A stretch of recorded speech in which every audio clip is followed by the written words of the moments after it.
You are. Many times we talked about finding your place, and I gave you all on Sunday 3 universal excuses, I call them, why people aren't living their dream.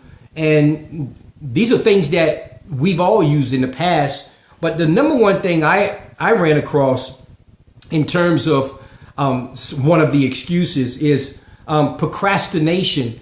Procrastination and lack of action led to lack of motivation and effort. And so if you're in a place now, when we had comments about people asking, how can they go on? How do they find their way to live their dream? But you ask yourself, are you in a place now in the workforce? Are you in a place where you feel as if you need to grow further? Are you in a place where you really want to become independent in terms of exuberating your gifts, talents, and skills that you have, rather than giving all of your committed time to growing other people's visions? What about starting your own vision? What about planting a seed now with work, effort, persistence, and faith? Those things come to fruition. So that's what we've been talking about all week. And I know that you guys have been very inquisitive about means and the mode to get there. And so we've had some comments and people posted some valuable information about reasons why they can't or have not lived their dream. But listen to me, those things have to stop. And so if you're willing and able, which I suspect that you are, if you're willing and able, I suspect that you can put some effort, you can become consistent and persistent and find a way to begin to live those dreams. Some of you began writing books. Some of you began to start corporations. Some of you began to live a healthier lifestyle. Some of you began to bond relationships. Some of you began to rid those addictions. Some of you began to get a closer spiritual connectiveness with God. And all those things that are part of a transformation movement is still in the reach of your arms right now. And so what reasons do you have now, given the fact that you know what you know that your talents are being halted for whatever reason or another, but the time is now to put those things into action.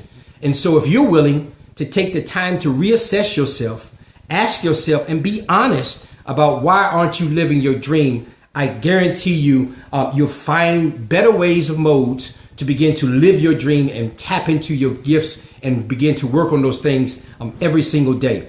We've talked about those things. You guys have taken this ride with us all week, and it's been such an amazing ride because, as you know, at the Transformers Academy, I learned from you all. This is multi-learning, dual learnership between myself, the Transformers Academy, and of course you, the best viewers that I could ever have. And so when you get a chance, an opportunity, realign yourself and find your place at DrAngeloReynolds.com. Go there and find your place in the Transformers Academy. Be a part of our Transformers subscription there. Take a look at my books there, Overcoming Obstacles, Beating the Odds, and The Act of Change. All are 2 books that I encourage that you would get a copy, begin to read those things, and find, discover, and start putting the foot forward and the efforts needed to get that living your dream in the best efforts forward. How about it today? The new year began. We're now in the first quarter. 98% of the people who began a New Year's resolution, they've fallen off. I don't know what yours is, but today is starting your day to live your dream. If you have personal comments, questions, you want those things to be confidential and personalized, catch me at DrAngeloReynolds.com. We hope that you guys would spend some time with us on the importance of finding and identifying what's keeping you from living your dream. All those things that you talked about, all those excuses, are now time to rid those things, because finding your passion, discovering those things, but more important, living your dream. I'm Dr. Angelo Reynolds Sr. This is the Transformers Academy. I hope you guys will spend some time as I close out the vitamin of the week on tomorrow, where I share some personal experiences about how I'm living my dream, how you too can become a liver, a dreamer, and a doer. I'm Dr. Angelo Reynolds Sr. We'll see you tomorrow.